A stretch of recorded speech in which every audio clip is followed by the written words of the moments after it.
Como les decía, vamos a hablar hoy de la patología que atinge a la parte tubular e intersticial del parénquima renal, que como ustedes ven en esta diapositiva, es responsable de la mayor parte de los casos de insuficiencia renal aguda. Por lo tanto, potencialmente reversible, como dijimos en las anteriores clases, ¿ya?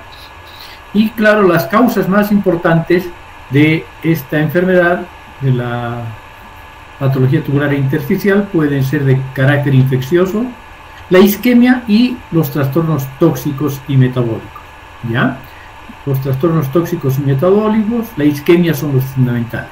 Isquemia y trastornos tóxicos y metabólicos. Por lo tanto, en la isquemia sobre todo son procesos patológicos prerrenales y los trastornos tóxicos y metabólicos y las infecciones son propiamente renales, a no ser que haya una septicemia.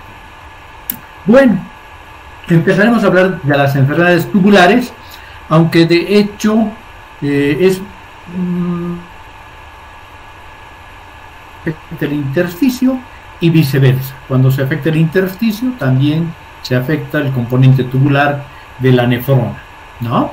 Entonces, las lesiones tubulares isquémicas o tóxicas conducen a un proceso patológico que en patología conocemos como necrosis tubular aguda, fundamentalmente, ¿ya?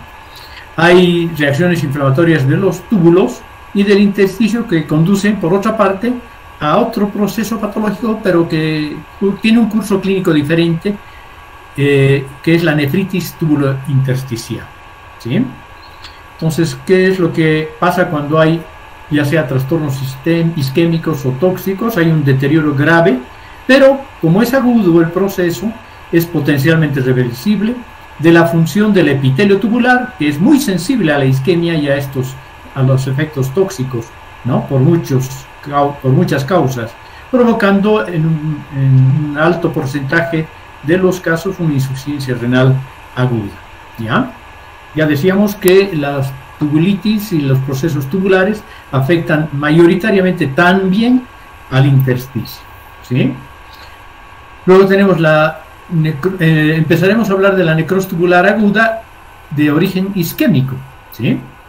Es más común que la tóxica, por suerte, porque también es menos grave en general.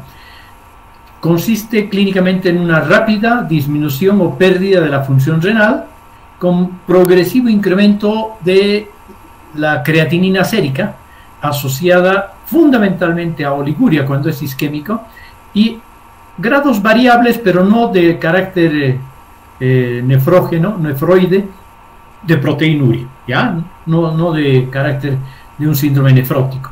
Por lo general producida tras una hipovolemia súbita. Habíamos hablado de procesos prerrenales, ¿no? Y entonces, ¿qué es lo que puede causar hipovolemia súbita? Hemorragias graves, un infarto agudo de miocardio, que es una importante causa, una complicación importante del infarto de miocardio agudo, ¿no? Sobre todo cuando hay choque cardiogénico, y también otros tipos de choque, ¿sí? De cualquier tipo, neurogénico, cardiogénico, hipovolémico, etcétera, etcétera, ¿no? Y el principal signo de este proceso es la oliguria, ¿sí? Inicialmente esto se produce por un colapso circulatorio y posteriormente, cuando ya hay descamación del tejido epitelial necrótico, obstrucción del flujo de salida por las células descamadas, ¿no?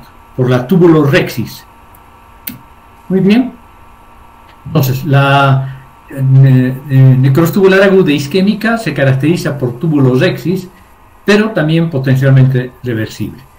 Resulta de la reducción de la perfusión renal, por lo general asociada a hipotensión, por las causas que ya hemos mencionado. El epitelio tubular es particularmente sensible a la hipoxia debido a la elevada tasa de actividad metabólica y por lo tanto de consumo de energía y por la gran cantidad de numerosos de orgánulos relacionados con la actividad metabólica que tiene, ¿no? Entonces hay una disminución de la síntesis del ATP y por lo tanto hay mayor sensibilidad a la hipoxia. Las causas más importantes: hemorragia masiva, choque séptico, Las quemaduras graves, que en general también se acompañan de choque. Deshidratación. La deshidratación importante puede ser causante de la necrosis tubular aguda de carácter isquémico. Otras causas también importantes son la diarrea prolongada, las que se asocian a cuadros digestivos diarreicos que cursan con diarrea, la insuficiencia cardíaca congestiva y la redistribución del volumen, como ocurre en algunos procesos patológicos inflamatorios de gran envergadura, como la pancreatitis, las peritonitis complicadas, ¿no? Bueno, y ya desde el punto de vista de la patología, morfológicamente los riñones se ven edematosos, por lo tanto agrandados, están pálidos, puesto que hay isquemia, ¿no? Y esto ocurre principalmente, atiñe principalmente a la zona cortical. Ahí en los túbulos lo que vamos a ver es, como en este esquema, una necrosis segmentaria, irregular de las células tubulares, ¿sí? Siendo el daño distal más destacado que el proximal, ¿ya? Y en la histología vamos a ver, además de la necrosis tubular segmentaria que acabamos de mencionar, una rotura de la membrana basal, y posteriormente un epitelio regenerativo con presencia de cilindros hialinos, pigmentados y de mioglobina, que pueden además complicar esta necrosis tubular aguda, ¿no? La mioglobinuria. Bueno, la otra variedad de necrosis tubular aguda es la nefrotóxica, que consiste en un conjunto de entidades donde también hay necrosis del epitelio de los túbulos producidos por la ingestión, inhalación o inyección de sustancias tóxicas de los más diversos orígenes, ¿no? Hay lesiones inducidas químicamente, ¿no? Las células tubulares son blanco o son preferidas como diana de unas ciertas toxinas, debido también, otra vez hablando de la actividad metabólica alta, de su elevada tasa de actividad metabólica y consumo de energía, ¿sí? Las toxinas pueden alterar la ruta oxidativa u otra vía metabólica y producir la necrosis tubular, ¿sí? Entre los agentes más reconocidos como nefrotóxicos están algunos de carácter endógeno, metales pesados, fármacos y otras toxinas, ¿no? En la práctica médica hay que tomar muy en cuenta este acápite, sobre todo los fármacos, ¿ya? Bueno, entre los productos endógenos están la hemoglobinuria por hemólisis posttransfusional, por ejemplo, la mioglobinuria por rhabdomiólisis y lesiones por aplastamiento. Aquí hay trauma, hay ejercicio muy fuerte, muy exagerado, o el consumo de algunos productos que producen rhabdomiólisis, como por ejemplo la nuez de la India, en dosis significativas, ¿no? A veces son muy sensibles el epitelio tubular y se produce entonces nefrotoxina cuando hay rhabdomiólisis por mioglobinuria. Y los metales pesados, plomo, mercurio, cisplatino. El cisplatino es un quimioterápico que se usa también en la medicina. Entre los fármacos, cloroformo, tetracloruro de carbono, pero también hay que tomar en cuenta los analgésicos, como vamos a ver dentro de un ratito, otras toxinas como el paraquat, fenol, etilenglicol y hongos venenosos, ¿sí? Hay que saber elegir los hongos que uno come. Y morfológicamente, bueno, ¿qué vamos a ver?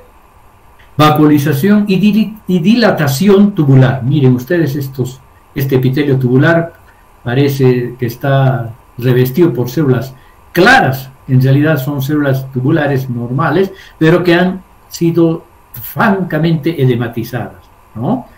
Y hay un compromiso más difuso y principalmente proximal, como vemos en este dibujo esquemático, ¿ya?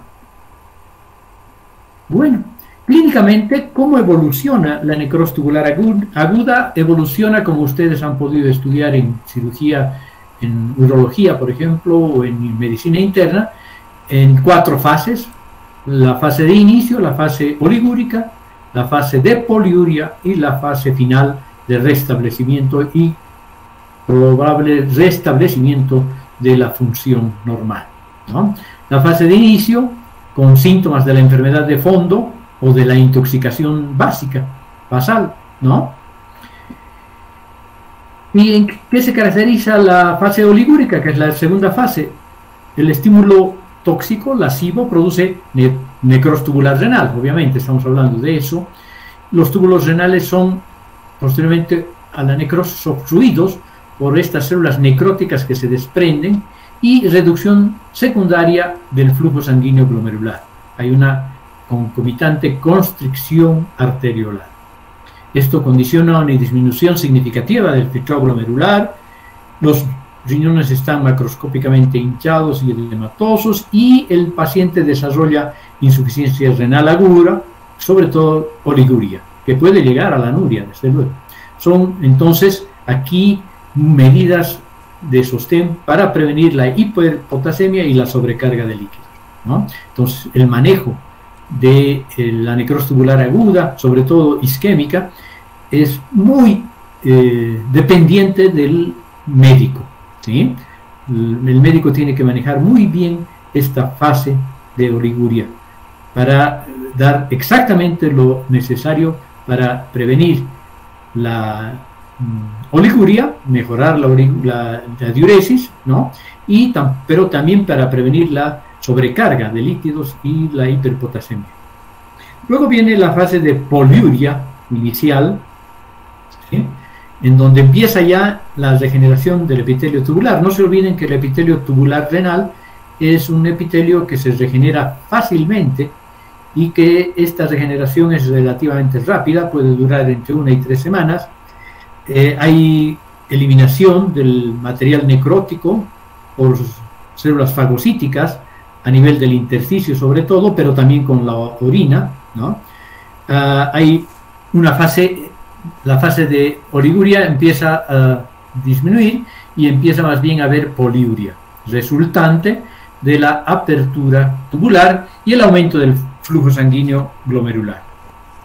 Las células tubulares indiferenciadas, ¿no?, son al principio indiferenciadas cuando empieza la regeneración tubular, sin desarrollo de especializaciones necesarias para la reabsorción de electrolitos y agua. Por lo tanto, hay poliuria, porque todavía estas células indiferenciadas no tienen la capacidad, la gran cantidad de microvellosidades, repliegues laterobasales, vesículas endocíticas, etcétera, lo que tienen las células del epitelio tubular maduro. Entonces,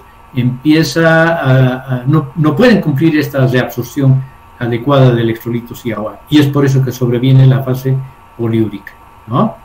Aquí, por ejemplo, es necesaria la reposición adecuada de líquidos y electrolitos para compensar estas pérdidas excesivas a través de la orina, de líquido y electrolitos, ¿no? Y por último ya viene la fase de poliuria final y el restablecimiento, que implica la regeneración epitelial, ¿no? Las células tubulares se diferencian, o sea, van madurando, empiezan a tener microvellosidades, repliegues laterobasales, mayor cantidad de mitocondrias, de vesículas endocíticas, y se restaura la función renal, ¿sí? Bueno, el pronóstico entonces depende en gran parte de la causa, del agente etiológico, pero también, y esto es importante que comprendamos, del manejo que hace el médico del equilibrio hidroelectrolítico, ¿sí? En general es bueno, excepto en los casos tal vez asociados a unas variedades importantes de necrosis tubular aguda, como por ejemplo la sepsis, que de por sí es el evento que ha precipitado la necrosis tubular aguda, pero que, como les digo, es de por sí también un factor de coagulación intravascular diseminada y de otras complicaciones, ¿no? Bueno, ¿qué hay que hacer para diagnosticar esta necrosis tubular aguda y cómo es que se ve en el análisis de la orina la insuficiencia renal aguda, sobre todo en la necrosis tubular aguda, ¿no? Que es nuestro tema? Pues lo que vamos a ver son cilindros de color marrón oscuro y células epiteliales desprendidas, ¿no? En otras patologías, no en la necrosis tubular aguda, también podemos tener algunos hallazgos importantes en el análisis de orina, en parcial de orina, ¿sí? Por ejemplo, a nivel de en las glomerulopatías, vamos a ver cilindros de eritrocitos y proteinuria, dependiendo si es un síndrome nefrítico básicamente o un síndrome nefrótico, ¿sí? Y en la nefritis tubulointersticial aguda vamos a ver cilindros de leucocitos y piocitos, o sea, pus en la orina, ¿no? Excusado inflamatorio agudo, incluyendo pus. Otros tipos de nefrosis son todas estas, ¿no? La nefrosis vacuolar, la nefrosis glucógena, la colémica, la asociada al mieloma de células plasmáticas, al síndrome de Fanconi y a los depósitos de uratos en los riñones, ¿no? ¿Qué es lo que vamos a ver básicamente en la nefrosis vacuolar? Degeneración vacuolar generalmente va a causar hipopotasemia. Nefrosis glucógena, va a haber glucógeno citoplasmático. Las causas más importantes, la diabetes, la enfermedad de von Kierk, que es una variedad de enfermedad por almacenamiento de glucógeno. La nefrosis colémica, depósitos granulares amarillentos, ¿no? Asociada a colestasis y excreción anormal de aminoácidos, un incremento importante de la descamación, bueno, de excreción de aminoácidos. En el riñón del mieloma puede haber una secreción anormal de proteínas M por la exagerada cantidad de plasmocitos que hay, que secretan inmunoglobulinas, ¿no? Y las proteínas de Bence-Jones. También podemos encontrar cilindros amorfos, redondeados y células gigantes derivadas del epitelio reactivo. Asimismo, reacción inflamatoria inespecífica del intersticio. Bueno, esto no a nivel del intersticio parenquimatoso, ¿no? En el síndrome de Fanconi vamos a ver una insuficiencia de la reabsorción tubular con excreción excesiva de fosfatos, aminoácidos y glucosa.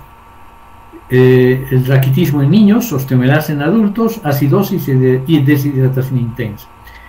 Y en los riñones por depósito de uratos, formación de uratos por la degradación excesiva de nucleoproteínas, por destrucción de los eritrocitos en lactantes y de leucocitos y eritrocitos en la leucemia en adultos, ¿sí? Aquí tenemos, por ejemplo, una nefropatía por uratos. Vean estos depósitos blanco-amarillentos de uratos.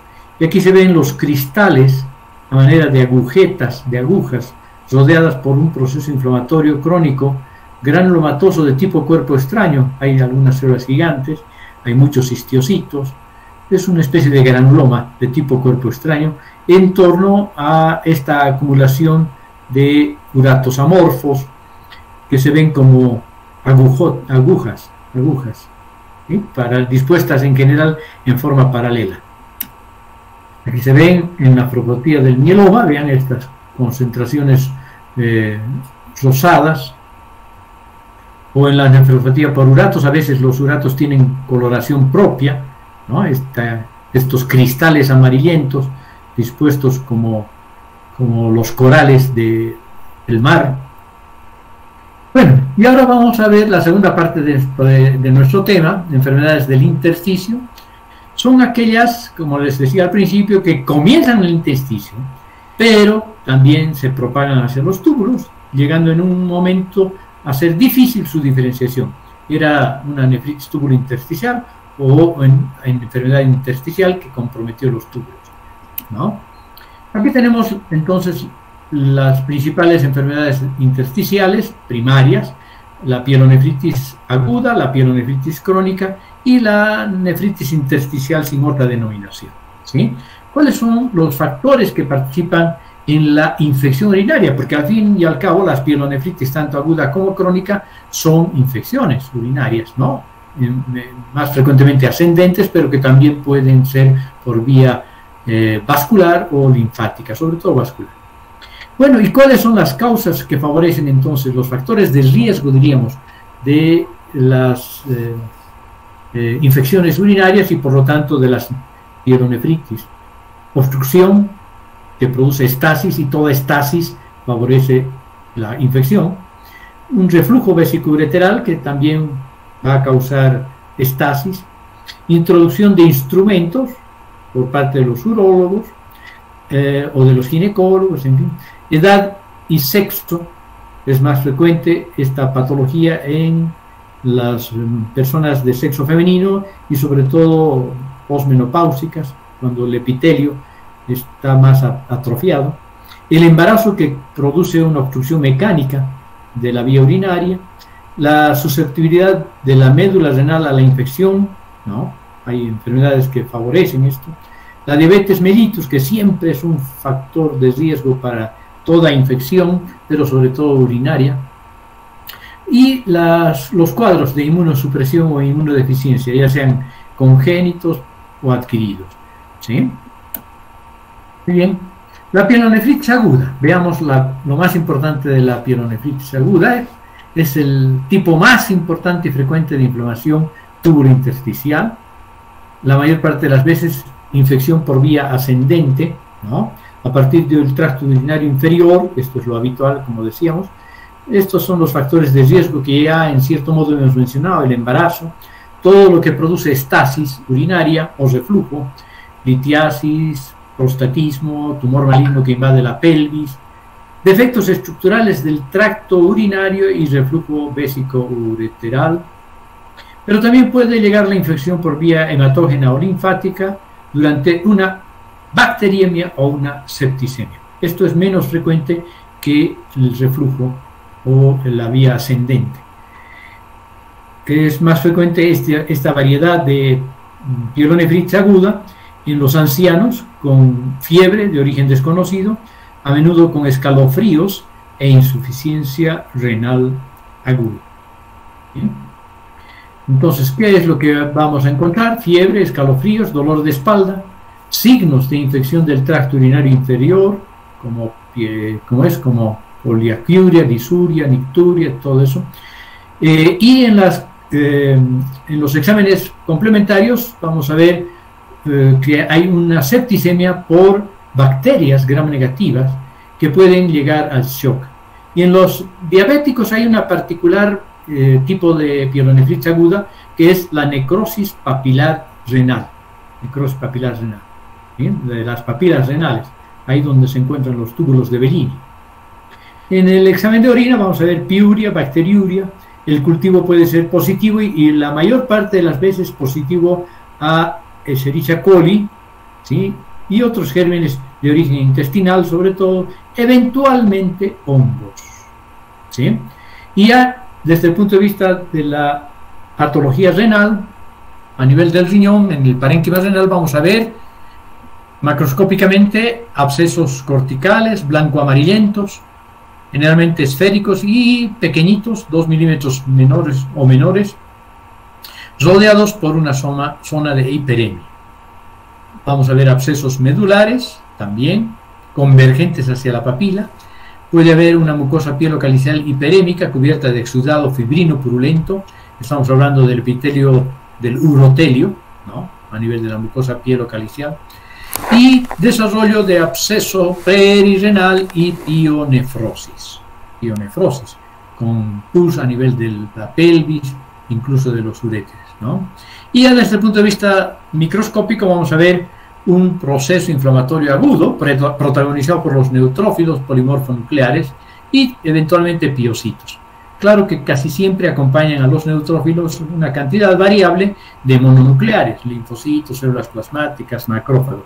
Pero la célula dominante en estas nefritis, tubulointersticiales, en la pielonefritis aguda y en estos abscesos, sobre todo, la presencia de un exudado inflamatorio agudo. Aquí se puede reconocer en este aumento que son en su mayoría polimorfonucleares y que están comprometiendo tanto el intersticio como también migrando a través del epitelio. Hay un tráfico transepitelial de leucocitos. Aquí hay una variedad especial de pielonefritis aguda por hongos, ¿no? Cándida especie. Y la pielonefritis crónica puede ser secundaria a una complicación, a una cronificación de la pielonefritis aguda, ¿no? Y que es importante porque causa el 15% aproximadamente de los casos de enfermedad renal crónica, ¿sí? ¿Y qué es lo que va a determinar esta pielonefritis crónica? Desarrollo de hipertensión de origen renal agravado por la lesión vascular resultante. Las causas son muy parecidas, puede ser por reflujo, a partir de las vías urinarias inferiores o de origen obstructivo. ¿Sí? Entonces aquí por reflujo tenemos el reflujo vésico-ureteral y los episodios repetidos de inflamación. En la obstrucción crónica, episodios repetidos de infección por obstrucción en el drenaje pielocalicial, debido, por ejemplo, a alteraciones anatómicas como válvulas, como estenosis, en fin, ¿no? O por cálculos, que también son frecuentes, ¿no? En el análisis de orina vamos a ver una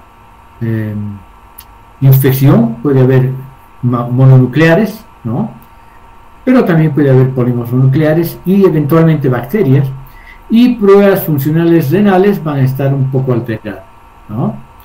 Desde el punto de vista de la pielonefritis crónica, de la patología, de la anatomía patológica, tenemos macroscópicamente ya cicatrices, zonas cicatriciales irregulares deprimidas que están localizadas fundamentalmente sobre los cálices distorsionados en forma de masa, ¿no? Estas zonas cicatriciales pueden medir entre medio y 2 centímetros. ¿Sí? Y desde el punto de vista histológico, cicatriz fibrosa de la papila renal también puede haber. Microscópica, zonas irregulares de fibrosis e infiltrado inflamatorio crónico, ¿no? Mononucleares, linfocitos, células plasmáticas, macrófagos. Puede haber algunas variedades de pielonefritis crónica diferente, como la xantogranulomatosa. Los túbulos están atróficos o dilatados con material amorfo proteináceo. Aquí se pueden ver a nivel de la luz estos cilindros coloides. Y una fibrosis periglomerular, incluso hialinización paulatina de los glomérulos, que se puede completar y producir hialinización completa con deterioro de la función del glomérulo y de toda la nefrona correspondiente.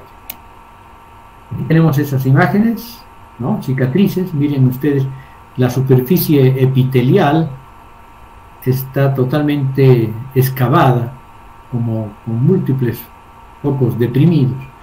Y desde el punto de vista en el corte macroscópico también, pero en el corte sagital podemos ver esa irregularidad. Hay dilatación de los cálices menores y mayores. La pelvis tiene una mucosa congestiva y granular, y en el parénquima obviamente hay estos puntos blanquecinos que pueden denotar la presencia también de fibrosis o de inflamación crónica. Tal cual, aquí lo que vemos es un denso proceso inflamatorio mononuclear, predominantemente linfocitario a nivel del intersticio, pero comprometiendo también algunos túbulos, ¿sí? Algunos túbulos, como se ven aquí en este mayor aumento, ¿sí? Y hialinizando los glomérulos que están en la vecindad del proceso inflamatorio.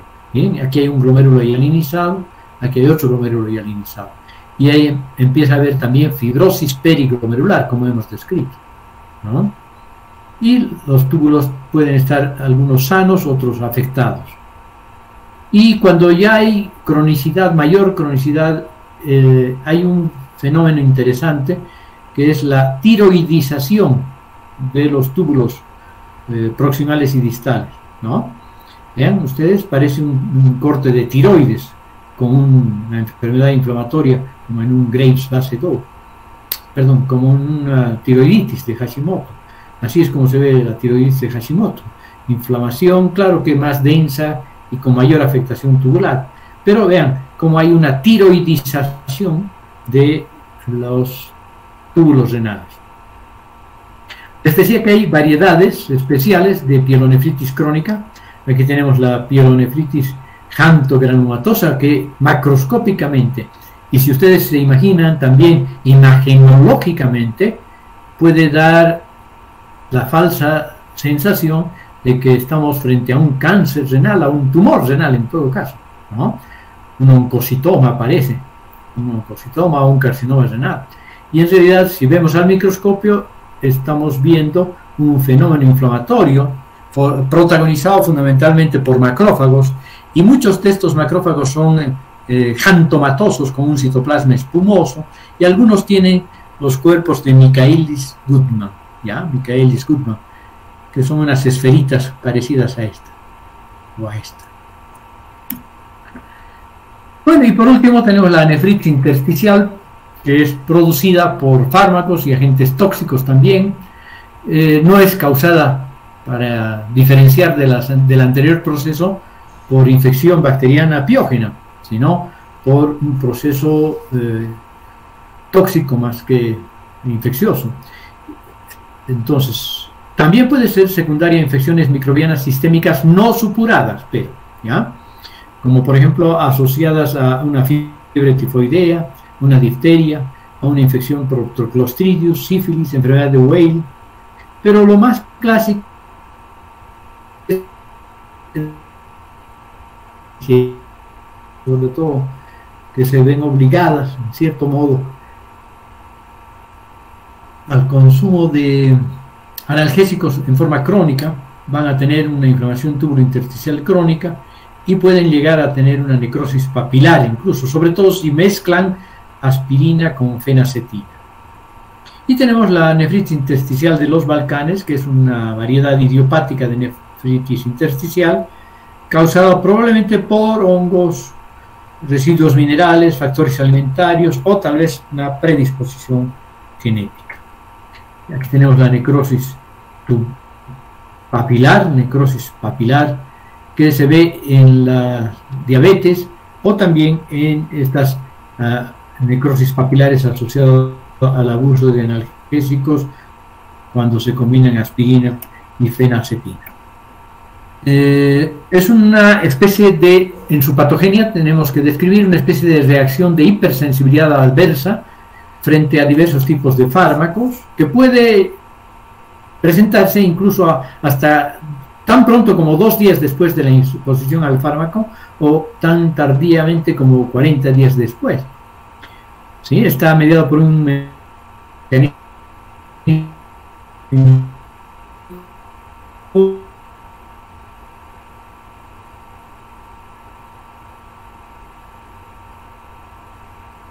células y por células T, ¿no?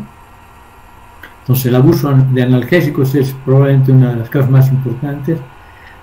Peor todavía si además de aspirina, fenacetina le añadimos paracetamol, ¿no?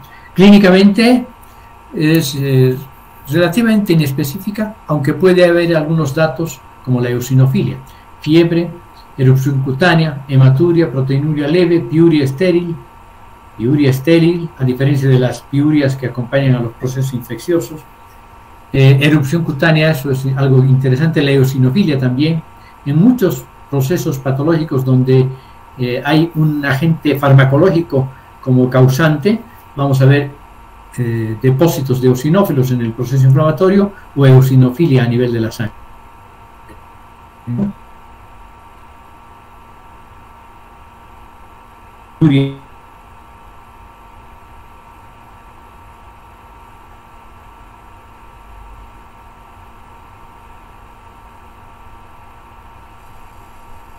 Anemia, cefalea, alteraciones gastrointestinales, necrosis tubular aguda y necrosis papilar, ¿no? Todo lo que hemos mencionado.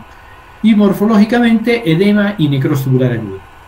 Además, hay infiltrados tubulointersticiales dominados por histocitos, eosinófilos, que son aquí sí significativos, neutrófilos y células plasmáticas, y eventualmente la formación de granulomas bien delimitados, pero no calcificantes. Y aquí tenemos una nefritis tubular intersticial, una nefritis intersticial inducida por drogas, ¿sí? Vean ustedes, esto es una especie de granulomas con presencia de eosinófilos y predominio mononuclear. Bueno, algunos otros procesos patológicos importantes, infecciosos sobre todo, que atingen al riñón, es la tuberculosis renal. La tuberculosis renal que puede simular muy bien todos los procesos, ¿ya? Incluyendo los cánceres renales. Varias veces recibimos en patología productos de nefrectomía total, granulomas tan organizados que parecen masas tumorales, ¿no? Bueno, y la tuberculosis renal puede ser de 2 tipos: la pielonefritis tuberculosa y la tuberculosis miliar, que cada vez se ve menos desde que hay la vacuna en los recién nacidos prácticamente, ¿sí? Entonces, una infección inicialmente renal, pero meses o años después progresa, se abre al sistema pielocalicial y libera bacilos en el tracto urinario inferior, produciendo además uretritis, cistitis, prostatitis, incluso orquiepididimitis. Y a nivel del parénquima renal, destrucción córtico-medular e insuficiencia renal crónica o enfermedad renal crónica. Aquí vemos típicamente unos granulomas tuberculosos rodeados por un manto fibroblástico linfocítico con presencia de células gigantes multinucleadas bien puestas. Aquí en general debería haber algo para hablar del típico granuloma caseificante, ¿no? Y la tuberculosis miliar, que es muy rápidamente progresiva y muy agresiva. En este caso los riñones solo son uno de los órganos comprometidos y el paciente puede morir antes de que los granulomas se desarrollen y contengan una gran cantidad de material gaseoso, porque eso es lo que ocurre en la miliar. Son como granos de mijo distribuidos en todos los órganos del cuerpo, donde también los riñones pueden estar comprometidos. Macroscópicamente en la pielonefritis tuberculosa, granulomas gaseosos, masas quísticas de material gaseoso parcialmente calcificado. Y en la tuberculosis miliar, gran número de pequeños granulomas blanquecinos diseminados en ambos riñones, ¿no? Aquí sí tenemos un granuloma bien puesto con la zona central de necrosis caseificante, que es una necrosis mezcla de coligativa con coagulativa, etcétera, ¿no? Rodeada por un manto grueso de células de macrófagos de carácter histiocítico, histocitos epitelioides, y un manto más periférico de linfocitos y fibroblastos. Aquí se ven fibroblastos, aquí los clásicos linfocitos, el granuloma epitelioide, la necrosis gaseosa central. Aquí se ve un poco la zona de transición entre el tejido necrótico y el granuloma de células epitelioides, los histocitos epitelioides. Y aquí en una tinción de Ziehl-Nielsen podemos ver los bacilos ácido alcohol resistentes, como son estos bacilos ligeramente espirilados que se tiñen muy rojos, de color magenta prácticamente, en las tinciones especiales. Bueno, con eso hemos terminado nuestra clase de hoy de nefritis tubulointersticial.